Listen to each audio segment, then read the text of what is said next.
The overall goal of this procedure is to detect the expression of bacterial RNA in individual bacterial cells. This is accomplished first by designing a locked nucleic acid, or LNA, probe with a biotin TEG modification on the 5' end. The bacterial cells are then fixed, treated with diethyl pyrocarbonate, or DEPC, and then permeabilized. Next, the RNA is denatured and the LNA probe is hybridized.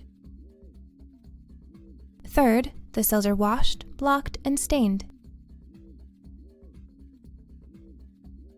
Finally, the cellular fluorescence is measured by flow cytometry.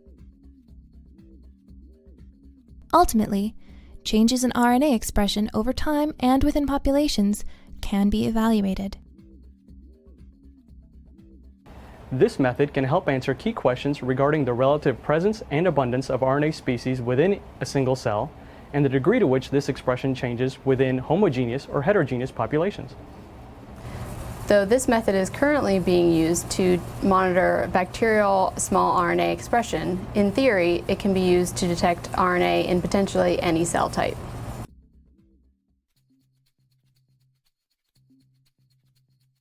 After designing the LNA probe sequence, use BLAST to ensure that the probe is specific only to the sRNA or mRNA of interest. When ordering the probe, add a biotin TEG modification to the 5' end of the LNA oligonucleotide. The biotinylation is necessary for post-hybridization staining with a streptavidin dye conjugate. 3 negative controls should be included in the method. 1. A no LNA control in which an LNA probe is not added during the